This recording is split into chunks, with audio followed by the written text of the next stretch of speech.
Welcome to the third video in the series Selling to Procurement. In the first video I explained how and why procurement had become such an influential function in today's companies and public institutions. In the second video I moved on to discuss procurement's own challenges, the constraints and challenges sourcing professionals have to negotiate, and suggested that salespeople walk in procurement's shoes a while before they criticise or try to isolate them from negotiations. Now in this third video we revert to the sales professional's toolkit, customer segmentation, but with a twist.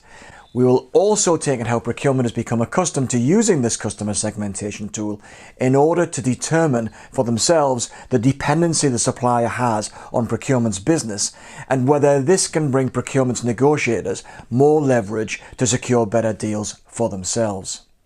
I will be explaining how sales can use this tool to focus effort into the most favoured customer accounts, and following this you'll be able to map your key customers using this important tool and then begin to think about what is likely to be the response from the procurement side.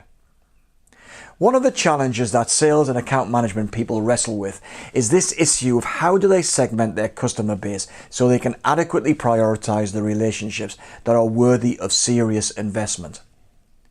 It stands to reason if you're the head of sales for a business and the cost of servicing a major customer is significant, and it usually is, then you want to be making sure that you're not diverting resources and money towards relationships that are not profitable or show little scope for growth. Over the years, sales and marketing academics and researchers developed a 4-box matrix that helps sales professionals segment and prioritise their customers. It's sometimes called the Customer Portfolio Matrix, but variations on it go under different names. No matter, it has become a useful tool for sales to justify and plan their investments into specific customer accounts. Professional buyers use the term supplier preferencing to describe the matrix, mainly because it describes a process of suppliers preferring some customers over others. Let me explain the model. There are 2 axes that help determine customer prioritization. Firstly, account revenue and profitability, the balance of which will be dependent on the priorities for the supplier. For example, if accelerated growth is the main priority for the company, then revenue is likely to be more important than profitability, although profitability is the ultimate goal. In the model, the scale runs from low to high, as does the vertical axis, account attractiveness. Now, what represents attractiveness will be different depending on the selling company. Another example, if the supplier is a small to medium-sized enterprise, an SME, then having customers pay invoices on time or early might make a real difference to cash flow and be highly desired.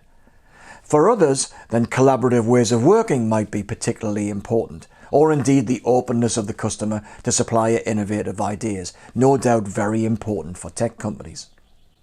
Similarly, the customer may be a large international corporate with a strong brand presence. Such a brand may be coveted by the supplier, who is keen to signal to other potential customers that it is trusted by another well-known company. The large corporate's brand might also find its way into the marketing literature of the supplier, and the ability to reference a major customer is indeed another source of attractiveness. It can be very useful in attracting new customers to the supplier's portfolio. In working around this matrix from the sales perspective, we find 4 different relationship management strategies available to the supplier. Firstly, if the customer account is deemed by the supplier to be of medium or low attractiveness, and where revenues and profitability are modest or even worse, then the relationship can be described as a nuisance relationship. The supplier's approach to this type of relationship will be to think very carefully about how much it is investing in the relationship, and may even mean removing the customer from its key account management program. Often it will willfully neglect the relationship and simply allow it to die on the vine. In the top left-hand quadrant of the matrix, where the supplier's revenues and profit from the customer relationship remain low, but the customer is considered an attractive proposition, then this is the develop box. Here, the supplier will be making relationship-specific investments in anticipation of growth in revenues and ultimately profitability. You might call this the optimist box. Over on the right hand side of the matrix, we find firstly attractive and profitable customer relationships. These are typically the supplier's strategic or core accounts and are obviously very important indeed. The approach of the supplier will be all about delighting the customer, staying focused on delivering performance and value, and farming the account for cross or upselling opportunities. These accounts will get a lot of attention from the supplier senior management team, as well as being a high priority for sales. Finally, in the lower right quadrant, we find customers that may provide significant revenues and profits, but are, sometimes for a variety of reasons, troubled. It may be poor person-to-person relationships, aggressive buying behaviour, or over-demanding pressure for cost savings. It's an uncomfortable place for the sales professional, and the supplier's focus is often on commercially exploiting or milking the account. And day to day, this will involve doing just enough to put off the customer from switching the business to another supplier. Some of the most toxic customer-supplier relationships are found in this quadrant. So, this matrix is very important for selling organizations, but interestingly, it has also become a tool used by procurement people. And this is something in my experience that sales professionals don't think carefully enough about. If they do think carefully about it, then these questions will be front of mind. What happens if my segmentation analysis is also fully understood by the customer's professional buyers? Would this strengthen the customer's negotiating leverage? What does that do to the effectiveness of my account management approach? As mentioned, procurement professionals are now familiar with this tool, and it has become one of the most important in the professional buyer's pre-negotiation analysis. They have now developed their own relationship management responses based upon where their company sits within the supplier's portfolio. Let us work our way around the matrix one more time. When the professional buyer understands the supplier places a relationship in the nuisance box, the buyer will consider supply and commercial risk to be relatively high. The buyer response may be to 1. Understand the workings of the relationship better and consider what the procuring organisation can do to make the relationship more attractive to the supplier. Better deals may become available. Or alternatively, evaluate whether a change of supplier might be appropriate. If placed in the developed quadrant, procurement will consider this a low-risk relationship.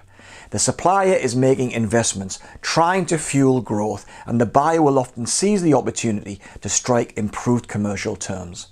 The supplier can expect high demands during negotiations.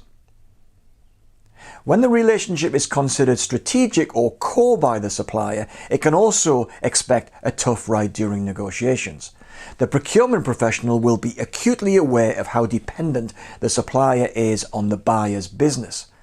Although it is worth adding that supplier complacency is something the buyer will guard against, as this is often the biggest risk factor.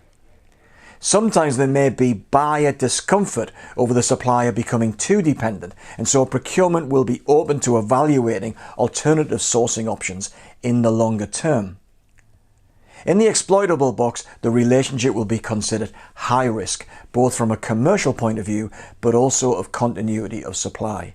No buyer wants a disinterested supplier, and certainly not one that is milking the account for excess profit. The strategy for the buyer is to proactively find a different supplier, one that is more enthusiastic and considers the customer attractive and offering future growth. Any complacency on the part of the supplier is seriously misplaced here. It's my recommendation that the supplier, and particularly the account manager, should endeavour to behave professionally at all times and mask any customer classification. Once the buyer understands their company is in the exploitable box, then remedial action will rapidly ensue. When we put these two analyses together, we can see that a useful tool to help sales professionals make strategic choices can lead to procurement people making counter moves as if in a game of chess. It means that best laid plans need to be subjected to regular review by the supplier, as the buyer sourcing and relationship management strategies may run counter to the supplier's expectations. Later in this series, I will explain procurement's own sourcing and relationship management tools and methods. But for now, let us suggest that sales professionals do all they can to engage the customer with professionalism and commitment, even though they should carefully mask their true relationship intentions.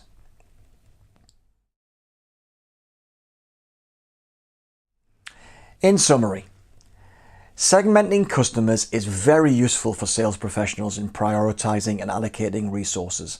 It is a necessary activity. Evaluating customer attractiveness enables the sales professional to open up dialogue with the customer on how the relationship could be improved. Better customer relationship strategies can be developed by considering attractiveness and growth, and not only current revenues.